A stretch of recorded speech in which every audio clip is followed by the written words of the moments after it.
What up, Gacha Gang? I'm Gacha J. This is your home for Gacha news, analysis, and reviews. First things first, you and me, we got beef. And we're gonna play rock, paper, scissors. If you win, you could win $25. If you lose, you got a sub. Sound good? Well, first things first, how do you win the 25 bucks? Well, you don't actually beat me in rock, paper, scissors. Instead, we're gonna talk about today's sponsor, Lootcakes. I'm actually really pumped to talk about Lootcakes. I was looking into Lootcakes before they even talked to me, which is kind of rare. I wanted to be a part of this before I knew they wanted me to be a part of it. I saw Clint Wolf talk about this and I was like, that's a really cool idea. So essentially, Lootcakes allows gamers to share their purchasing data from free-to-play games in exchange for digital gift cards and rewards. Whenever someone makes an in-game purchase, they receive an email receipt. Lootcakes enables gamers to share this data by linking their Gmail accounts where they receive these purchase receipts. Essentially, you get paid every time you pay a game, so if you whale, you get money back. And if you join alliances with other gamers, like my own alliances that I'm gonna set up for all these different games, we actually make money while you use money and you make money as I use money, and you know I'm gonna whale. So guys, I'm gonna leave a link to Lootcakes below. I really do recommend you check it out. Essentially, all you gotta do to get the $25 is to create a Lootcakes account using my invite link, and it has to link to a Gmail account, and do it by August 31st. So you can be eligible to win. They will contact you specifically, I will not. So that way I can't forget to do it because Lootcakes is in charge of making sure it happens, and trust me, they're pretty responsible, so more so than me. You can get rewards to GameStop, Apple, Google Play, Amazon, and a lot of other different places just by using Lootcakes. I don't really see the downside in using Lootcakes personally. Yeah, you gotta let them have access to your Gmail receipts, but who cares about Gmail receipts? Anyways, you and me, rock, paper, scissors, let's go. Rock, paper, scissors, shoot. You lost, you got a sub. Sorry, boys. All right, nerds. You guys spent about $266 million last month in just July alone, based off my projections. Now, that is a lot of cash. When I release my gacha game, please be just as friendly with me. I swear I will be kind with your money, and I will not use it in the ways that a lot of these other fools use it. Anyways, so there's a new tier I need to go over first, and that's probably the dead tier. You will see that Kingdom Hearts UX Dark Road, IDOLA Phantasy Star Saga, Heroes War Counterattack, and MAGATSU WAHRHEIT all fall under the dead category. They make less than $50,000 a year, and I'm kind of skeptical that two of those in Dark Road and IDOLA actually made close to $50,000. Heroes War and MAGATSU made next to nothing. I definitely doubt they can keep the lights on. Now, the tier right above that, I'm gonna put on the fringe. This is Deck Heroes, Heroes CANTARE, SDORICA, and Soccer Spirits. Unfortunately, all of these finished right around $100,000. Depending on the way that their budget unfolds, what type of debt they went into in the past, what type of salaries they have on hand, and what their other game sources look like, these games might be seeing their way out soon. It's really surprising to see Hero CANTARE there and SDORICA. Both of those I think are really strong. I think you guys should check out SDORICA specifically because it does not deserve to be in this tier. Now we're going to look at the healthier games, but not thriving. This is the Ode to Heroes, Skylander, Ring of Heroes, Brave Frontier, Destiny Child, Goddess of Genesis X. They all slotted above 100,000, upwards to 200,000. Really, Ode to Heroes was right outside the $200,000 range. So they could actually potentially go into the next tier. Everything else looks to be locked into this tier for a very foreseeable future. So sorry to you, Brave Frontier, Destiny Child, and Goddess of Genesis S fans. I really don't see that much of a future for your game moving forward, and I believe Brave Frontier even announced at one point that they're shutting down. Goddess of Genesis S, on the other hand, already was shutting down overseas, so that $129,000 that we see here, even though it doesn't factor in the overseas spending, you know, it's not that great anyways, and they're probably making even less overseas, so Goddess of Genesis S is not in a great place. Now let's look at the healthy games. Everything we see here in this list is probably here for a while, and depending on the way that their budgets are set up and the way that their future projections look and what else they have in their portfolio, we could see huge updates, new releases of the games, and a lot more.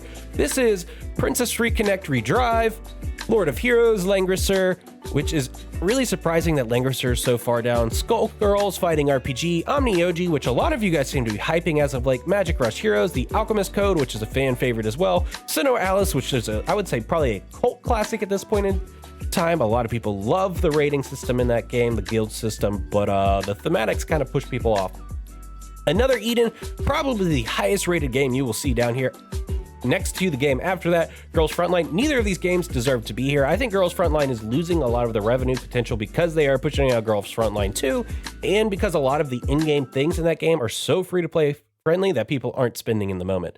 It's kind of interesting to look at the economics behind Girls Frontline from a free-to-play perspective, because you could play that entire game as a free-to-play without ever questioning if you should spend money or not. And yet they're still making about $310,000 a month, which is pretty good revenue, but not compared to all of these pay-to-win games that you'll see above it.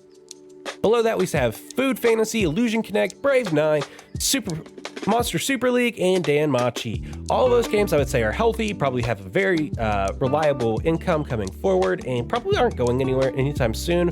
But a couple of those games like DANMACHI, Brave 9, and Illusion Connect are falling very, very quickly. So that's kind of troubling considering they have publishers that aren't exactly known to stick around their games.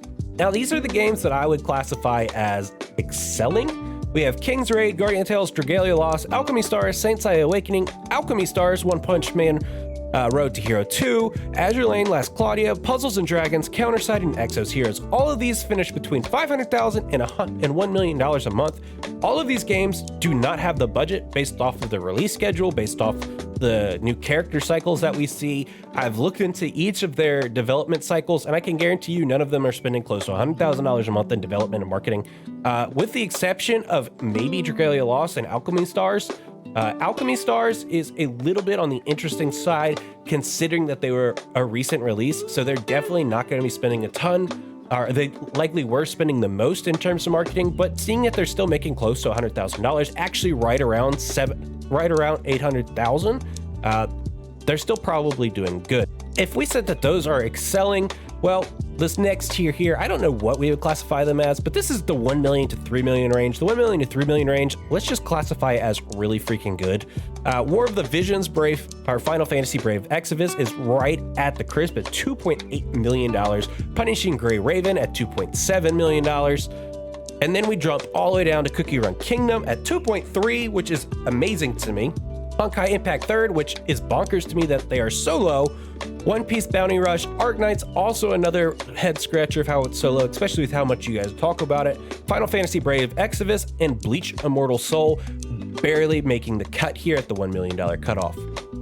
Now let's go up to the Buku's money, and that is between $3 million and $10 million. This is where you see the FGO. Now guys, you would be surprised to see FGOs in this category, but remember, these numbers are just from the global servers, anything that touches NA. So Fate Grand Order is definitely one of the highest, if not the highest earning gacha game overseas.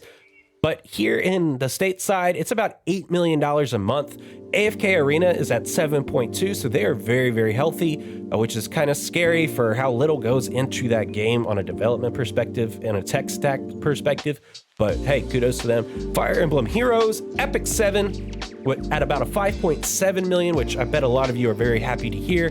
Bleach Brave Souls, Idol Heroes, Evertale, 7 Deadly Sins, and Mobile Legends Adventure.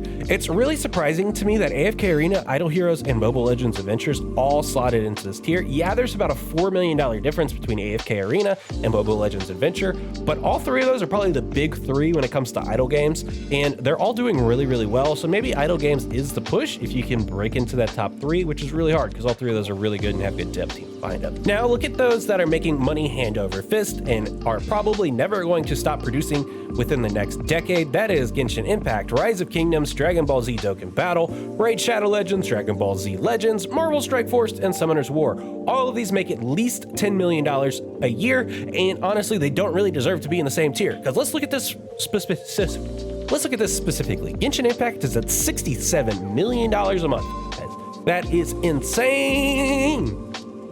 Rise of Kingdoms, Dragon Ball Z Dokkan Battle, those are about $30 million a month. Then we drop down to the $18 million at Raid Shadow Legends. Dragon Ball Z is about $14 million, and Marvel Strike Force and Summoner's War are right there at the crisp of the $10 million mark.